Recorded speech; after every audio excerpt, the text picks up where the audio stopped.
Hello and welcome to an edition, episode 44 of the Are You Ready Wrestling podcast here on ePlus Radio. I'm Luke, and this week I'm going to kick off by talking about one of the hottest segments of the week, John Cena's promo on both Raw and SmackDown. Hi, I'm Jack. For my segment this week, I'd like to talk about Becky's heel turn on this past Raw.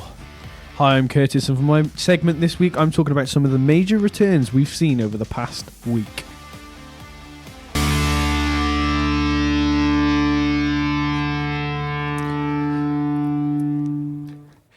To peel the curtain back for you guys a little bit listening at home, that took us about 5 different attempts to do. Yeah, Yes. doesn't normally take us that much, but, you know, everything goes wrong sometimes. And It does. We're all very tired. We're all very busy. All wrestled out. Also, someone's been at a talent competition this week. Not performing, not one of the acts, don't worry. I was stage manager. I was managing it all. Are you sure? I'm sure I've seen you giving out your all in some eating on the stage, didn't you? Wasn't that your act? No. No. I took a break from wrestling. Yeah. How could you, Curtis? How could I? I know it's bad. How But could you? I'm back to my wrestling. Good. I'm Yes. back. I'm back. Good. We're gonna catch you up over the next hour with everything that's been going on. It's been a busy week. Very busy. I think it's the busiest week you could argue in wrestling. Obviously, thank you to all those who listened to our 2 individual Wrestlemania episodes. If you haven't, it's available now wherever you get your podcasts. Cheap plug for that there. But yeah, Raw after WrestleMania and the SmackDown after WrestleMania. I think more the Raw after WrestleMania because obviously it's the night after. Everyone's still in Vegas, etc., etc. Yeah. Is always notoriously the busiest and kind of the most unpredictable of the year. And this was no different. We kicked off Monday Night Raw with the last real champion in professional wrestling, John Cena, who obviously dethroned Cody Rhodes at WrestleMania to win his 17th world title and break the record. He did. He came to the ring in very similar fashion as you've seen in WrestleMania. Black Titantron with just his name. And Very plain. very plain. Well, he said he wasn't going to give us anything, was he? He wasn't going to give us an entrance. He wasn't going to give us anything. He was just going to give us the bare minimum, and that would be it. He starts talking about being the last real champion. He's going to retire the lineage of going back to Bruno Sammartino to Roman Reigns' historic run, which obviously ended at Mania last year. The run of like The Rock as champion, CM Punk, Randy Orton will come to an end at the end of the year when he retires and takes the belt home with him. But when he was saying that, Jack, when he was talking about that, Yes. who slithered up behind him? One Viper. Randy Orton. Randy Orton, for obviously fresh off beating Joe Hendry at WrestleMania.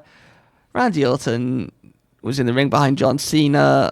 Cena turned around and hit him with an RKO. He did. Yes.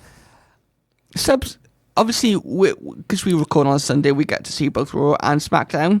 And obviously on SmackDown, they had another promo, and it's been confirmed for Backlash in St. Louis. Randy's hometown. Randy's hometown. First match that's been announced for that. And even though we're 3 weeks away from that, one of us in the studio has a really, really, really bold prediction. Very Don't bold. we, Jack? Yes. Talk to me. I am going to call it now. Randy Orton is beating John Cena at Backlash. At Backlash, there's a million thoughts running through my head about that statement, Jack. Go on.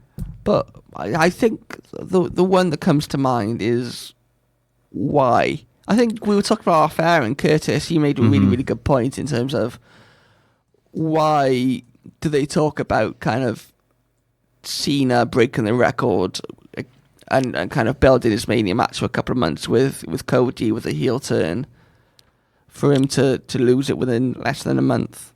What would be the point in that?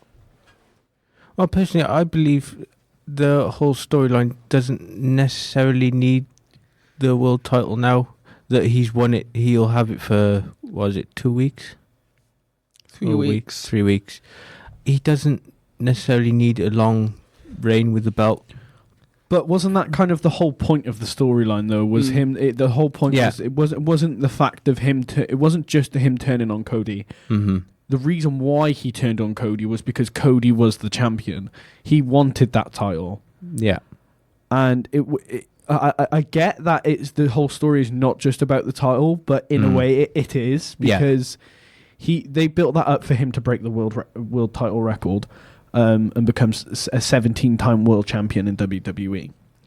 And he's saying he's going to ruin professional wrestling. Yes, I can see Randy Orton becoming a world champion again and becoming a 15-time champion. Do I see it at Backlash? No.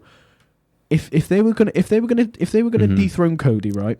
Imagine it like this, right? Roman Reigns was the WWE Undisputed Champion for 1,316 days, right? Every single one of them. Yes. Right? And Cody beat him. That would have been like Cody losing the title a month later. Everyone would have gone absolutely ballistic about it. Everyone would have been like, what's the point in taking the title off Roman just to take it off someone else a month later? It's like that. Cody was the WWE champion for a year. I think it was a year and a week, I think. Yeah. Just over a year. Just over a year he was champion. For then John to beat him, to then lose it again a month later to Randy Orton, I just don't. I don't understand. If that was to happen, I wouldn't understand the meaning behind it. I wouldn't understand the booking behind it. I think John Cena will hold on to that title for a couple of months, and then maybe he holds it until his last match. I think he will. Maybe. I can see that happening. I think whoever his last match is will, in a way, will be the new face of WWE. We'll see. I think it'll be a babyface, and I think whoever beats The Rock. no, wow. He'll come back for one match and then disappear again with the title. no, that title's not going to Hollywood, nor is it going to John Cena, nor is it going. Yeah, I don't know. I think he will hold it until his last match. I genuinely think he will hold it until his last match, and then whoever beats him becomes the new champion and retires John Cena for good. Do you think we'll see a new belt design during this Maybe like a storyline? I don't know. I don't think so, because he's talking more of the lineage of the title Yeah. rather than anything else. And I think if you change the design of the title now, if he kind of puts his spin on things, As we say, yes. Like what you did there. then I think that lineage might be... Obviously, it's still the same belt and it's the same kind of... belts obviously change design throughout the years. This gold one we have now isn't the same as the black one as we've seen with like Brock Lesnar and Seth and that kind of more modern. Obviously, we had the Universal title and they came together to one. But I don't think we will. But I think Cena very much might try to introduce something. Yeah. Like the spinner belt again. But then whoever retires him... We'll just change it. We'll change it back. Yeah. I think. Yeah, I agree with you, Curtis, with your point there. I think that whoever beats Cena for this title will be the next face of WWE. This storyline of Cena ruining wrestling, of doing the bare minimum, of making it really, really boring for people, has the potential to be one of the best storylines they've done in a good while. And it also has the potential to create the biggest babyface that you can. Maybe that's Cody Rhodes. Oh. Maybe we see Cody get his redemption on John Cena. I think that's kind of a way that they could do it, because they kind of did it with Roman. Yeah. Like, Solo Sikoa interfered in the WrestleMania 39 match between Cody and Roman. He then won the Royal Rumble again and faced Roman again for the title, but this time in a Bloodlines rules match in a way. And everyone turned up and kind of helped Cody finish the story. Could the new story be he gets redemption on John Cena and retires John Cena? Maybe. Because when Cena announced his retirement, or his retirement tour last year in Toronto, Money in the Bank, Yeah. there was quite a lot of talk at the time of who is the one to retire him. A lot of the talk was Randy Orton. Yes. Obviously, they go back Hell of a long time. to Louisville, Kentucky in the days of OVW when both of them were under the watchful eye of Mr. Jim Cornette down there in developmental. That's before the days of NXT and FCW. So there was talk of John and Randy being the final match for John. Mm-hmm. But they're doing it now. Early, very doing early. it early. They're doing it very early. It's being billed as the one final time. And obviously what's so interesting about this is Cena is the heel. Randy is the babyface. They've had countless matches where Cena's obviously been the babyface and Randy's been the heel. I think practically the entire of John's career has been... Randy's been the... All of pretty much John's heel. career has been... Apart from maybe when he was the Doctor of Thugonomics and maybe the earlier days of Cena. But how do we feel that dynamic is gonna play out over the next couple of weeks? I'm very excited to see how everything plays out. The whole segment was handled very well. Yeah. Who? I know we're kind of now. Randy is. We know where John's going to face Randy for the final time. Mm-hmm. Who is the one to retire Cena? So we know it's not going to be Randy. Who is it going to be? Because Randy did feel like the obvious answer. I don't think it will be Randy. I think we've got to put Cody up there. Yes. I think Cody is definitely in the top 3.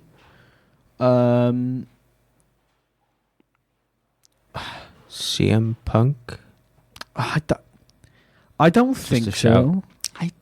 I think it'll be kind of... I see them having a match on this tour, Cena, but I don't think it'll be... I think it'll be someone who deserves it. Maybe like a Braun Breaker. Yeah, I was thinking so. You know, like kind of like a kind of a new generation passing the torch, kind of passing it down to someone like a Braun Breaker, or you got like your Braun Breaker, someone like Braun Breaker, like a Carmelo Hayes or an Austin Theory, maybe someone like that. Yeah, kind of someone like that. Yeah, kind of that vibe. If it's not Cody, I could see it. I could genuinely see it being Cody and getting his redemption. But then, what happens after that is the main question.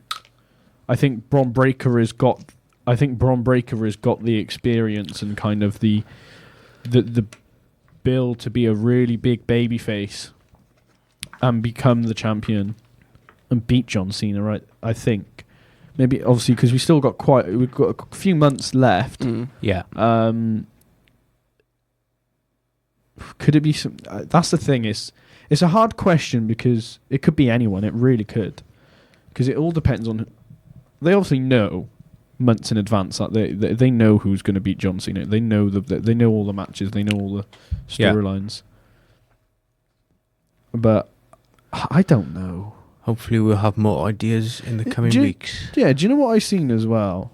Talking about kind of Wrestlemania and kind of where these matches go. Did you see the clip that got put out? Not leaked. That WWE put out, kind of about this new behind the scenes stuff and the proposed WrestleMania matches that they had planned. I think one of them was Becky and Charlotte tag teaming. It was. Oh wow! Against Io and Oscar. And what was the other one? Wasn't it like Gunther versus like CM Punk and Seth Rollins? Yeah. So CM Punk and Rollins were always supposed to be involved in the same match at Mania. Yeah. One of them was, this is obviously the new documentary WWE Unreal, which is coming out on Netflix over in the summer. What do you have a look at that, Curtis? A question for you, Jack. How do you feel about that? Because what Triple H has kind of said is that they're going to peel the curtain back. They're going to let you in. You're going to see how it's all put together, in the writer's room, how the creative is done, what the process is. How do you feel about that?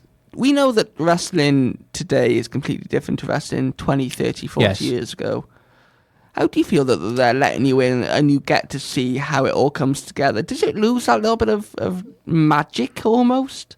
I don't reckon it does in some cases, because we'll have a better understanding of where the whole creative thinking is coming from, with how people are planning out these storylines months, maybe even years in advance, which is very, very welcome to see.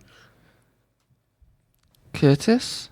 Yes. Well, how do you feel about them kind of peeling the curtain back and showing us what happens behind the scenes in WWE and kind of showing us how all these storylines and things come together? I think it's going to be good for wrestling as a whole, not just WWE. I think it's going to be good because you never really see those type of things, the behind the scenes kind of stuff with the bookings and stuff. And I think it's something no one has ever done really. In Very wrestling. rare. It's very rare you find that because it's in a way it's exposing the secrets behind Exactly. booking. That's kind of the point I was getting at. But I think there's going to be good and bad things about it. I think there's going to be kind of the bad side of it is they're exposing the secrets and how they book their matches. But I think it's good for the company and kind of wrestling fans because it answers a lot of questions. Kind of why did they do that? Why are they making it so difficult? Kind of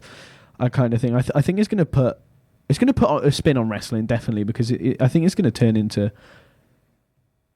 like quite a lot of social media moments. Kind of when it gets aired. I think there'll be I think in a way they've done it as a kind of like a money move as well. Because you've got to think of how much reaction they're going to get from that social media. Even if it's bad or good, they're still going to get money from it. Yeah. And it's going to go public, and it's going to go across all around the world. So, like... Including in a radio studio in South Wales. Okay. Yes. What's the odds of AEW doing something like that as well? I don't think so. Well, they'd get slated for it, wouldn't they? They would get slated for it. Because they're booking... Oh, I wonder by who? Well, their booking decisions are awful. When was the last time you watched AEW? Don't even know. I've seen clips of it online, obviously, but... Because, yeah, for me, I'm a little bit more on the fence. Yes, it's nice to see kind of how much goes into it. It looks like it's going to be the WrestleMania kind of process. If you see the trailers you mentioned, Curtis, you can kind of see some of the Mania matches. Be nice to see how they decide the build and, you know, week by week how they plan TV and things like that. But then on the other hand, it's kind of like, obviously we know wrestling is scripted. Yes. But it just makes it feel even more scripted in my eyes. And it loses a little bit of, not credibility, because I don't think wrestling has never lost credibility, in especially with mainstream. But it just loses that little something, that little kind of, that magic, as I mentioned earlier, that it does come with professional wrestling. That sort of spark. But, yeah, that does come out in a... Do you have the WrestleMania matches that were proposed in front of you, Curtis? I'm trying to find it now. What was the... what are they calling it? WWE Unreal. But, I'll get the matches now. yeah, John Cena and Randy Orton is set for Backlash. What else do we see being on that card? Which is only 3 weeks away. I see Fatu defending the US title. Fatal 4-way? As they were kind of teasing on SmackDown? They were slightly teasing it, yes. I'm not really a fan at the moment with LA Knight being involved because I think he should move on to something slightly different. Could LA Knight be the one to dethrone John Cena? You never know. Never say never. I think that would be that's another pretty reasonable shout. I know he's into his 40s and he's maybe not as young as you probably like, Curtis. But he's still got a few years. He's extremely over with the fans. Every time his music hits, he gets a really, really loud reaction. He's really good on the mic. He's really good in the ring. Yes, he might not be the best in the ring, but he makes up for it on the mic. Makes up for it in the mic, and his in-ring skills really it in 2025 in WWE anyway. Yeah. You know, but yeah, what else do you see being on the card? Here we go. I've got it now. Ooh, go on. Yeah, go. So we had WWE Championship, Cody Rhodes versus John Cena. Happened. Yep. Roman Reigns versus CM Punk and Seth Rollins. Happened. Okay. World Heavyweight Championship, CM Punk versus Seth Rollins versus Gunther. Ooh. WWE World Championship, women's, Rhea Ripley versus Bianca Belair. Okay. The other women's title was Jade Cargill versus Nia Jax. Wow. Randy Orton versus Kevin Owens. Wyatt Six versus Judgment Day. Yeah. Women- That was supposed to happen, obviously. Yeah. Bo Yeah. Dallas got Yeah. injured. Women's tag, Charlotte plus Becky versus Io and Oscar. Okay. AJ Styles versus Logan Paul. Yeah. Bad Bunny versus Dominic Mysterio. Wow. Yeah. Braun Breaker versus Drew McIntyre. Yeah. And Rey Mysterio versus Chad Gable. Versus Chad Gable versus Orlando Malicano, because we know they have two very different people here, Curtis. We're talking about two completely different Chad human Gable. beings. They're the same person. Okay, they're not. They're the same They're the same person. person. Did you not see on Raw a couple of weeks ago how Grande Americano was escorted out as Chad Gable was given an interview? Yes. So they're clearly not the same person.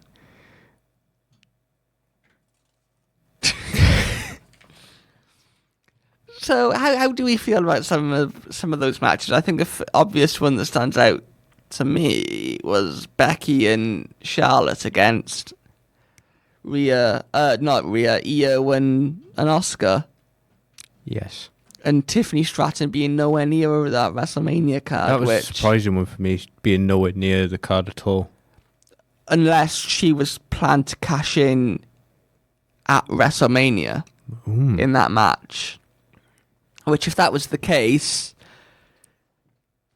God only knows what you two would have been like.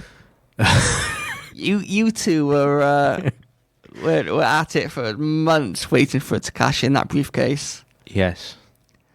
So we were talking about, And then the one time she did, and then when she did cash in, I missed it. we were Wow. talking about what could happen at Backlash. Something that potentially could. Something could have had that. Something that could have happened at WrestleMania. Yes. Jack, take it away. Yes. As you are aware, this past Mania, we've seen the return of one Becky Lynch, and she teamed with Lyra to face Liv and Raquel for the Women's World Tag Team Championships, which they ended up winning, only to hold them for 24 hours and lose them on the Monday Night Raw after WrestleMania. I just wanted to get your thoughts on the heel turn Liv and Raquel are now the four-time first before I... Four-time. champs. Actually, wait, I'll go into mine first. Go my on. thoughts. Again, WWE were kind of backed into a corner where she only just came back. They couldn't really see her losing, so I guess they made her win. Mm.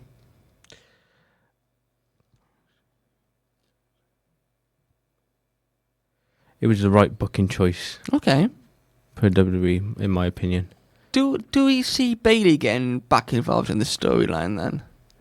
We know Bayley is a babyface at the moment in WWE, and obviously she was taken out, and Becky replaced her, only to turn, as you say, 24 hours after, which then leads to speculation in kayfabe. Anyway, was it Becky Lynch that took out Bayley so she could have this match, so she could kind of lead to this heel turn? Do you know where I'm coming from? Yes. Do you think that's credible? It is slightly credible. I mean, I kind of like to see Bayley do something slightly different. Okay. I'm not really too sure yet, but I'll have a think.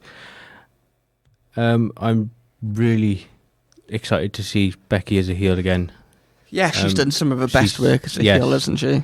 Definitely. With the man character, but obviously she's Becky Lynch and she's going to be incredibly over, and people will chant her even though she's a heel and supposed to boo her. The thing I don't get about this is, I think going back to January, around the Royal Rumble time, I said that at WrestleMania, I think we'll see a match between Lyra Valkyria and Becky Lynch for the Women's Intercontinental Championship, and it looks like we're getting that, but a month after.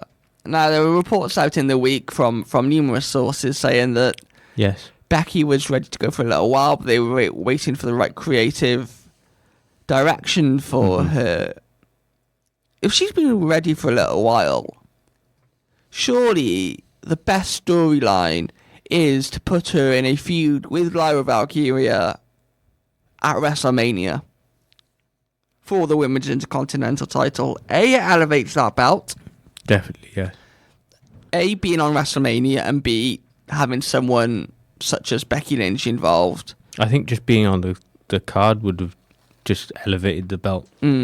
B, it elevates Lyra Valkyria for having a WrestleMania match against Becky Lynch. Whether she wins or not, I don't know. Yes. But still, just being able to wrestle Becky Lynch at WrestleMania, you know, you look at 12 months ago, Becky Lynch wrestled Rhea Ripley for the women's title. Year before that, I think she wrestled again for the women's world title at WrestleMania. Year before that, I think you know where I'm going with this. So, if she's been ready for a while, why didn't they return her, say, around the Elimination Chamber time? And then turn on Lyra Valkyria there? Maybe they just wanted to wait for the right moment to pull the trigger. But is what they do is what they're doing? Is that the right moment? Is that the right creative decision? Is that For right? them to hold the title for 24 hours, I mean... I don't understand it. I really, really don't. I don't get the kind of the direction for it. I don't really understand the meaning for it. What really is the point of, like you said, they were waiting for the right moment to bring Becky back. If she was ready for months, why didn't they bring her back sooner? Exactly. Why didn't they bring her back sooner? Have a one-on-one match at the end for the WWE Intercontinental Women's title at WrestleMania between Becky Lynch and Lyra Valkyria. A belt she's never won. Exactly. Doesn't mean to say she has to win it. No. Doesn't mean to say she doesn't have to win it. But what is the real point in what they're doing? There's no meaning behind it. They win the tag titles for a day. They lose it again, just for then Becky to turn on Lyra. Which has kind of been one of the criticisms of the women's tag team titles, has been that they've only been used to further single storylines. Because if you look at, for example, Ronda Rousey and Shayna Baszler going back a couple of years ago, you know, They had an MMA match. They did. They lost the women's... No, they were champions, and then they wrestled... Did they wrestle at Money in the Bank in London? And then Shayna Baszler turned heel on Ronda Rousey. It was the other way around, and then they lost the titles. Something like that, yeah. You know, this has happened countless times with the women's tag team championships. So, how do you feel about that, Jack? They've been playing a sort of game of hot potato with the belts recently, with it jumping between a couple of teams, and the majority of them have been necessarily thrown together. Yeah. With only a couple of standout teams, say, like Liv and Raquel. Standout teams such as Liv and Raquel, okay. They're not a standout team. Get out of here. Only because they're a standout team in your eyes, Jack, doesn't mean they're a standout team to everyone. No, they have a really good dynamic of kind of the tall kind of powerhouse and the small one who likes to run her mouth and then kind of hides behind Raquel. Yes. Oh, I hate heel Liv Morgan. So jarring, so annoying. Okay, how about Bianca Belair and Jade Cargill? Yeah, I could possibly see that happening. Obviously, they were women's tag team champions before Naomi took out Jade, but it looks like that Jade is going to be inserted into the title scene with what time was it? Tiffy time. With Tiffany Stratton. You okay there, Curtis? Yeah. What are you looking at? Just looking at stuff. Good old stuff. None of your yeet business. Yeet. Before we move on to our next segment, which is you, Curtis. Yeah. We just mentioned about Tiffany Stratton and she wrestled Jade Cargill on SmackDown this past Friday. It resulted, as I predicted, in a Facebook chat that it would end in a disqualification. Someone would interfere. Your favourite wrestler returned for the first time in a couple of weeks on Friday Night SmackDown. Have you seen this? I know you've been very busy with things outside of professional wrestling. Have you seen who caused this disqualification on a Friday night? What match was it? Tiffany Stratton against Jade Cargill. Oh, yes, I know. Yes. And no, she's not my goddamn favourite wrestler. What the hell are you on about? No yeet. Brother. No. Help me. No. Who are we talking about, Curtis? It makes me sick saying this person's Come on, name. what's wrong with her? What's not right with her? Exactly. Who are we talking about? Nia Jax. Stupid, annoying, jarring Jax. Ugh. I'm more interested because obviously. Of course you're interested in Nia Jax. Of course you are. No, it feels like we've done this story to death. Obviously, Tiffany Stratton was kind of playing second fiddle to Nia Jax, so Nia was champion, obviously leading to the babyface turn, and Tiffany eventually cashing in on Nia. And then obviously Nia was kind of missing for the WrestleMania build, obviously to obviously return on the SmackDown after WrestleMania. Yeah. But yeah, it feels like they've done this storyline to death. Why are they returning back to it? Maybe they have a completely new direction they're going to go with it when the next couple of weeks it plays out, but I just think it's a bit dry. What direction could they go, do you think? What would interest you?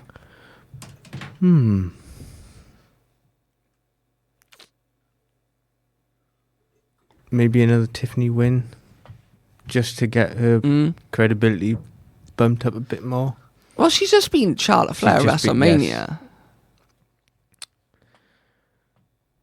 So, but yeah, I just don't get why they're returning back to this storyline. They've done it they've had about 3-4 matches. Obviously, as I mentioned, the turn happened where Tiffany cashed in on Nia. The turn was built up for months. It was much to some annoyance in the studio from people either side of me. Curtis, Yeah. take it away. Yeah, so returns, surprises, and guess what? More returns. If you don't know, if you haven't been following, Rusev returned to WWE. Did he? Well, yeah, he did. It's now Rusev Day. And one of Luke's favourite wrestlers. Is it Rusev Day on Tiffy time?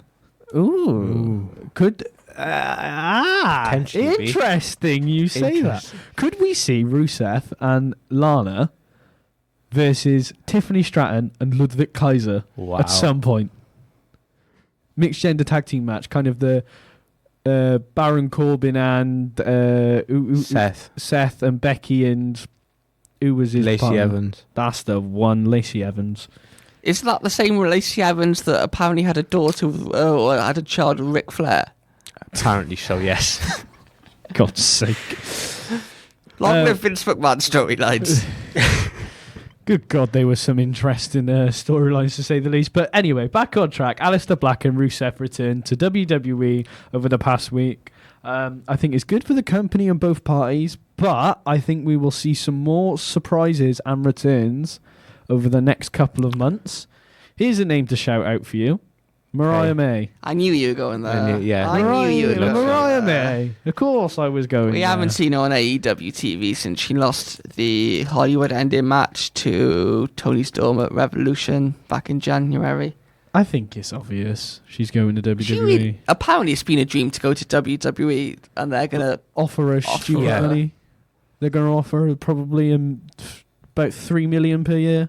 And I think she deserves it. Her character work as a heel and as champion on AEW was some of the best women's stuff I've seen in a while. She's been in early talks with them, so she definitely deserves it 100%. And I think it'll elevate her as a person more beneficial being in WWE than it is being in AEW. She's had her time in AEW. She kind of completed AEW in a way. She was the world champion in AEW, but now it's time to move on to bigger and better things, to a better company with more money, better creative control, definitely more and gets money, to be broadcasted on Netflix. What more could you want? If you had the opportunity to go to WWE or AEW, I know for a fact that every single person in this goddamn studio would pick WWE. And if you picked AEW, fact, yes, then you are a raging maniac. You are a Kevin Owens. You are a walking psychopath. You need to go to the hospital to get mental help. There's nothing wrong with AEW, Wow. Curtis. I really enjoy AEW. I think they, from time to time, put on some really good TV and pay-per-views. Sometimes they do. But majority On of the the rare time, occasion on they the do, rare yes. occasion, on the odd surprise, they put on a good show. On the odd occasion. It's not an odd surprise. I think most weeks are pretty good. Right now. Well then. But yeah, Jack, yes. what do you think of Aleister Black and Rusev returning? Well, on the subject of Aleister Black, I had absolute goosebumps when his significant theme played. Yeah, his old NXT theme. I am so pleased he hasn't been death rebelled, as we say. I'm so pleased. Rusev did, on the other hand. Rusev was, yes. Yeah, this death rebel music is goddamn awful. Why? Why do it? Well, they are WWE's official music partner. Come on now, it's awful. For now, I think their contract expires pretty soon. Thank God for that. If I find out they re-sign with them, then it's going to be the death of me. Oof, you've heard it here on the Are You Ready podcast. There will be no more Are You Ready? Because there can't be Are You Ready without me. They can't. We'll just get Jey Uso instead. Then I'll do The Undertaker and come back alive. Sorry, Jack, you were saying. What was you saying, Jack? Yes. And the Rusev stuff, I'm very sort of intrigued why the placement on the card was during the tag team sort of turmoil thing, where they had a few teams out and he sort of just annihilated the whole ring, pretty much. Because in the ring, wasn't it, they were both to have a match between the New Day and the Alpha Academy. Yes. And then he came out and cleared house, and I think the New Day ran away. Which I wonder why. Are they going to set him up as a heel? It's looking that way, yeah. He's like a heel sort of monster type character. Even though the Rusev Day stuff was extremely over, and still there was chance of Rusev Day in the crowd on Monday night. Yes. Do we see them kind of trying to mix a few of them in together? Maybe they might do a mixture of in between, sort of, because he's obviously, is it Miro? He was Miro in AEW, yes. He was the Redeemer, which I think was some really, really good stuff that he was doing. And then his last match actually was against Andrade in AEW at World's End 2023. And then since then, both have returned to WWE. Well, anyway, my overall thoughts, I'm very excited to see where this leads for both men. Very, very good acquisition by the company. I agree. I think Aleister Black has potential to be one of the breakout single stars of 2025. Triple H booked him as NXT champion. I think Triple H seen him as one of the future stars of professional wrestling. Obviously, got called up to the main roster, and during the turmoil of lockdown and Vince McMahon kind of let go without much character direction. Is the last few years of the Vince McMahon era the worst we've ever seen WWE in any wrestling company? Like, mainly the last, year? Maybe. I'd say the year or so. I don't think the last year or so. I think they were still doing some pretty good stuff. You know, Cody Rhodes and Seth Rollins, that trilogy. Mm-hmm. You know, I think 2019 WWE, when Vince had to actually go out on TV and say things are going to get better, I think was kind of what Tony Khan does pretty much every week. He doesn't do that. Comes out. He comes out and welcomes people to the show, which I think is really nice. And then probably gets booed. By Curtis. The one segment even though you cheered when he came out in Cardiff. Mm-hmm. Yeah, but then I should have felt that. Yeah, then I realised how much of a donut he is. Oh, come on. Sorry, Jack, you were about to say? The one segment I remember from that era that was kind of synonymous was Roman Reigns getting dog food exactly. poured over him. Exactly. How bad was that? That was I wonder how much money he charged. awful. I reckon he got paid extra for that. They must Probably. Have, I'm sorry, but Compensation pay. Can you imagine that happening to Roman Reigns now? Oh, Seth, Braun, Paul, I have an idea for you. And I have an idea for John Cena. Can they shave his head off? Shave his head off? Shave his hair off? Cena? Yeah. He just had a hair transplant. Yeah, cut it all off. Be annoying. But Aleister Black, man, I am really, really excited to see how his run goes. There's so many dream matches. We'll be listening to a Luke talk for the next 20 minutes about how good Aleister Black is. There were so many dream matches. I love to see him against Randy Orton. I think they could have a really, really good feud together. Whether you do stuff with him and the Wyatt Six, maybe, but I think Aleister Black is himself. I think we've seen in AEW with the House of Black, there was still some kind of supernatural element to the gimmick and to the faction. Whether you try to build a faction around him again, I don't know. I wouldn't for the time being. I reckon they should push him as a singles. I think so as well. He's got so much ability as a single star. If there's anyone to book him, it has to be Triple H because he knows him so well. He had a really good match though against Adam Copeland at Double or Nothing last year for the TNT title, which obviously he lost, and Adam Copeland injured himself. I still find it criminal that Adam Copeland went to AEW. I still find that so bizarre. Why would you do such a thing? Why? Money. Yeah. Possibly. But so? Don't matter. I mean, he's done everything in WWE, isn't he? So? He's basically a walking accident now. Oh, come on. He injures himself all the time. He jumped off a cage and broke his leg. That's what he did. He broke his leg, didn't he? I can remember what he did. Broke his tibia. Oh, wow. But I think he broke his tibia and fibia. yeah, there's so many dream matches. Him against Randy Orton, as I say. Drew McIntyre, I think, would be another really, really good. Kevin Owens? Yeah. But, yeah, and just even his ability on the mic and just the presentation of him, maybe. I think John Cena might have a few matches against, some up-and-coming talent who, as you say, maybe elevate one or two of them over his retirement tour. But when are we going to see Bron Breakker versus Goldberg? We'll come on to that.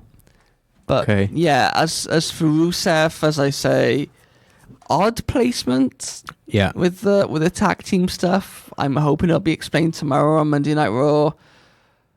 Surely there's an explanation behind it. Surely there is, but that's two more former AEW stars crossing back over to WWE. As you see, Mariah May is looking very likely to be next. Yeah. Yes. Although it's not 100% confirmed at the moment, it's looking very likely. We know contract's up this year. Mm-hmm. So, yeah, another dream match for Aleister Black. Karrion Kross. Ooh, wow. How do we feel? Kind of going a little bit off topic here. How do we feel about Karrion Kross? Because over the past couple of weeks, he seems to be getting more and more and more over with the fans. He seems to be connecting more. Definitely, the passion is definitely showing through there. And obviously, I think we've seen a couple of, I think it was last week after WrestleMania, where he went on the WWE podcast that they've started doing after every major show, and he cut a promo. And it was a very, very good promo. Kind of really good blend of the lines between his frustrations and his character's frustrations and frustrations of it was like a rant fans. Type promo. Yes. Where he just went off.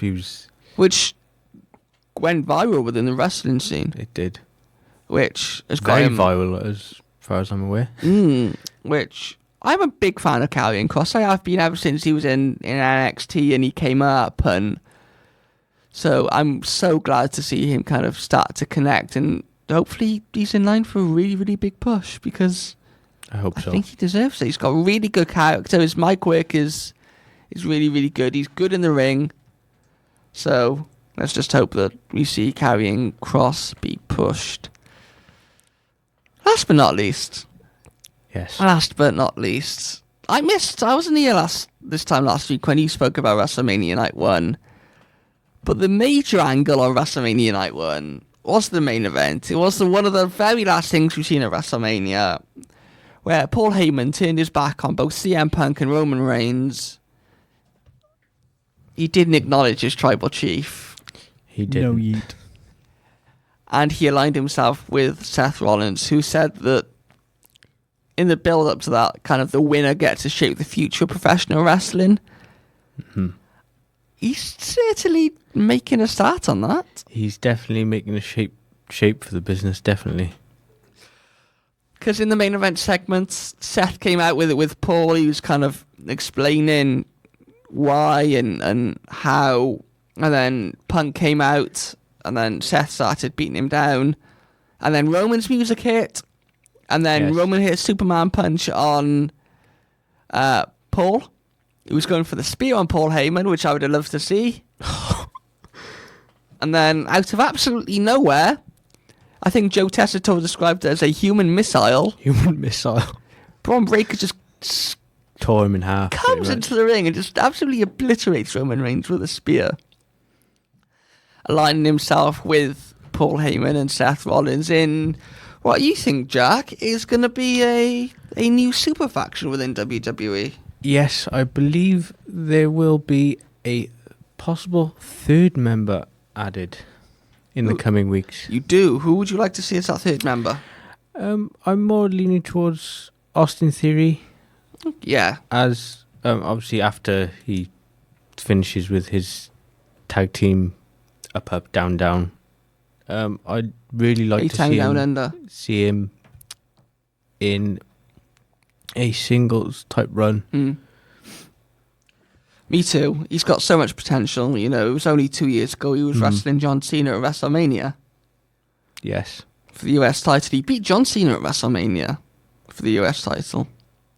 You know, so he's one. Ethan Page is another. Yes. Over on NXT, I think he could work really, really well. Again, he's someone who's really, really good in the mic and done some really solid work in NXT so far. There's another former AEW guy that has crossed the line to WWE and has been learning probably more WWE way of things over in NXT the past couple of weeks. Yeah. But Curtis, yes. What do you think? You also think that you've described it as a crazy faction is being built by the wise man. Yeah, I think you've got Braun Breaker, who is like the most craziest person I've ever met in my life. Like, his spears are up there with one of the best spears in WWE we've ever seen. I think Braun Breaker has got so much talent, and I think he's got a bright future ahead of him in WWE. I can see him being the next WWE World Champion. As we spoke at the top of the podcast. And I think this storyline of this faction could go all the way to the Survivor Series. It's been announced as Survivor Series. It hasn't been announced as War Games, but the logo is a War Games cage. Wow. So I think as a surprise, there'll be one War Games match on there, and I think it will be... One? You don't think there'll be two, one men, one women? Maybe one or two, but at the moment I only see kind of the one at the moment being built. I think as we get closer, I think it'll get announced as War Games, and I think we could see a women's match. But right now, the main one that stands out to me is the men's one, and I think it will be a Paul Heyman team. Could we see kind of a Paul Heyman team versus like a John Cena Legends team? I don't know, but I don't think so, because obviously you can have Roman and... But I definitely do see kind of a Paul Heyman versus someone else team. Kind of your Braun Breaker and your Seth Rollins and... Yeah. Maybe someone else maybe being added. Kevin Owens, maybe? He won't be back in time, I don't think, from injury. I definitely think... I mean, we seen it last year, didn't we? The Bloodline 2.0 started, the SmackDown after WrestleMania, where we seen Tama Tonga debut, and he took out Jimmy Uso for a good while. So there is precedent for them to kind of... They're going down a similar route. Yeah, they did it last year. I can see it happening again this year. But then again, it's a question of how do you keep things fresh? How do you build a storyline from now till November, which is 7 months? 7 months of build for the storyline without it getting boring or stale. Well, Triple H is the king of long-term storytelling at the moment. He is, obviously. And I get that if they are building towards Survivor Series, they will add more people into it. One person, I'd love to get your thoughts on this, is Cody Rhodes. Ooh, I think he's got history with definitely 3. I'm not sure about his history with Braun Breaker. But obviously, Seth, last year, as I think I mentioned on Monday's podcast, reviewing Night 2 of WrestleMania, Seth helped Cody last year win the title. He said he was going to form a shield around him, which he did. It would be a good way of Cody paying respects to Seth Rollins, pretty much. And now, obviously, Seth is a heel. Yes. And we know that kind of Seth got a bit annoyed at Cody because Cody teamed with Roman. I think everyone got pretty much annoyed at him. Yeah. But yeah. Kevin Owens especially. In storyline anyway, definitely Kevin Owens. But in storyline, Seth was getting annoyed at Cody because, he teamed with Roman Reigns and Roman was the guy that Seth helped Cody to beat last year. So I definitely think they'll play into it in terms of Seth feels betrayed by Cody after all he did, especially with Seth's knees being as bad as they were, as we've seen from footage. Seth was limping into the ring and he couldn't really walk, could he, after his match with Drew McIntyre. So I'd love to see them kind of play into that and kind of Cody be back into the storyline. Yeah. Because it feels natural after Cody losing the title. Because you always want something to kind of another major storyline for him to fit into. And I definitely feel that this is a major storyline for him to fit into. And obviously we know his history with CM Punk as well. They've gone back and forth many times over the past couple of years. So yeah, I definitely see Cody being involved. How would you feel about Cody being involved in this? Does that make sense to you? I definitely can see him fitting in, yes. Curtis? Yeah, I can see him fitting in too as well, to be fair. I think it's something that could happen, and I think just in general, I think it'll be something that a lot of people will look forward to, but as in, there's a lot that they can play into, there really is. Especially with the Kevin Owens when he returns. 100%. Definitely, but I don't know when he was going to return. It's quite a serious neck injury he's got, and he could be out for anywhere from... There's even fears he could miss next year's WrestleMania. I think he'll be out for like a year, maybe in 18 months. So I think he will probably miss next year's Mania, depending on how his rehab goes. Rehab and surgery goes and all of that. I mean, he's had surgery now, so who knows, but... It's just one of them things, isn't it? It is. It is. Who else would you like to see be involved in this? Any other names? Jimmy Uso? Jimmy, I reckon Jimmy. I don't know. Go on, give me a name. Carmelo Hayes. Nice. Jack? Jimmy Uso. Okay. Because I've seen people speculating online now with heel Seth. Could he take the title off? Could he take the title off Jay? No yeet. Like on a heel run. No one's taking that goddamn title off Jay Yeet Uso. I'd love to see it. He's the main event star. Here we go. He is the main event superstar. He is the guy. He is the show. He ain't no CM Punk. He's better than CM Punk. He's better than your Rock. And he is the WWE Yeet heavyweight champion of the world. If you're like Jey Uso, give me a yeet. Yeet. There we go. Give me a no yeet if you hate CM Punk. No yeet. Go on, Jack. Do it for the bands. Do it for the bands. No yeet. Bringing pain on Luke Lewis. Put me to sleep there. Good. Don't have to deal with your annoying voice. Oh, come on. You have to deal with me for 5 more minutes. I don't want to deal with you for 5 more minutes.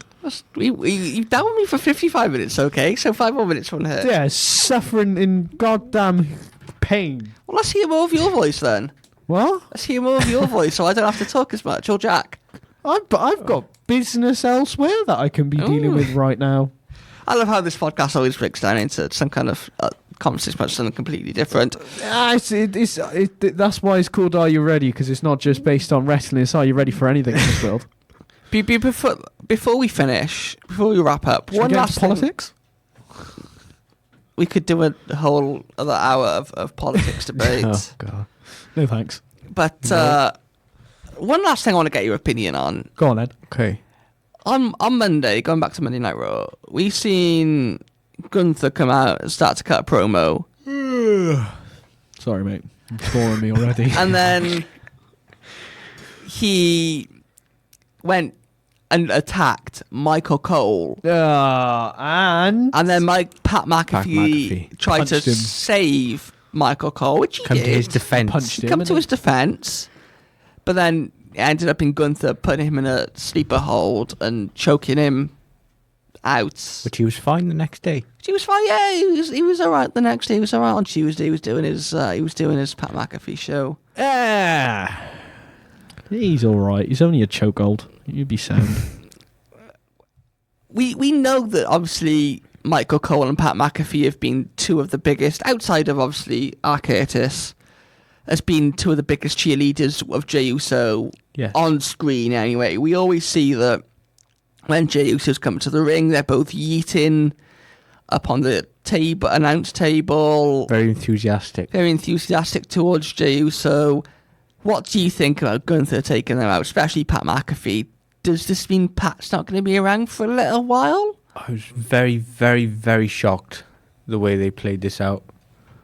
It genuinely looked like, as I say, shoot. But somehow this is Kind of Gunther taking his frustrations out on... Because to Gunther, he's lost to someone who he's described as a company mascot and a joke. Yes. He's lost to him at WrestleMania in front of the world, which is not what he stands for. Hasn't he lost the last 2 WrestleManias? He has lost to Sami Zayn and Big he title lost match. to... Big title matches he's been in.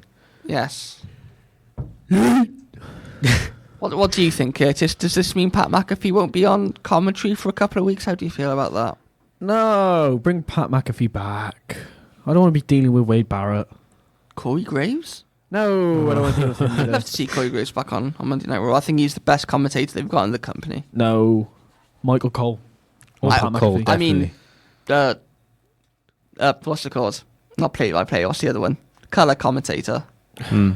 I think Corey Graves is brilliant. The insight he has, and I think it depends on what you look for in wrestling. If you look for that kind of your dead serious, factual kind of play-by-play stuff, or if you look for your kind of your entertainment side of things. So like your Pat McAfee, I think it brings more entertainment. It makes it more enjoyable instead of listening to someone who's not boring, but is very factual and kind of this is what's happened kind of thing. Whereas Pat McAfee kind of does that. But it's people online have over the past couple of weeks have started to not turn on Pat McAfee, but not really enjoy his style of commentary too much. Well, everyone has their own opinions. I find him a bit annoying. I enjoy his commentary. I think he's great. Do you not think he's a bit over the top sometimes? No. He brings that sort of energy to vibe, as you say. Oh, you are one boring. I'm just playing devil's advocate. Am I just asking? I was going to say something. I was going to say something that just Pat asking McAfee said about Drew McIntyre when Ricochet got written off WWE TV and went to AEW. But I can't say that because it's not PG. Okay. I don't even know if that's PG. Boring. You know what I mean. But yeah, I do like this for Gunther. Does this mean he's going to go after all commentators? But obviously, we know now he's suspended. He's suspended for a couple of weeks. Apparently, he wanted time off. We know wrestlers go on for time off after Wrestlemania. Notoriously, Roman Reigns goes off for months upon end, and I'm sure he'll be selling those Bron Breakker spears for the next couple of months up until maybe SummerSlam when he returns. Once again, he'll return at SummerSlam again, yes. For the second year in the row? Or somewhere near there. But people are speculating, does he have a tag team match at Backlash with him and Punk against Seth and Braun? There are rumours out there, yes. I think you've got he's not the champion. He put on his Instagram he doesn't do this kind of short time kind of thing. He's a full-time guy. He's a full-time still, yeah. If you're a full-time guy, turn up every goddamn week then. Exactly. Yes. Only because you want all the dollar and less money and less time. We still acknowledge him as our tribal chief, but turn up more. That's me done. Yeet. That's Curtis done. Yeet.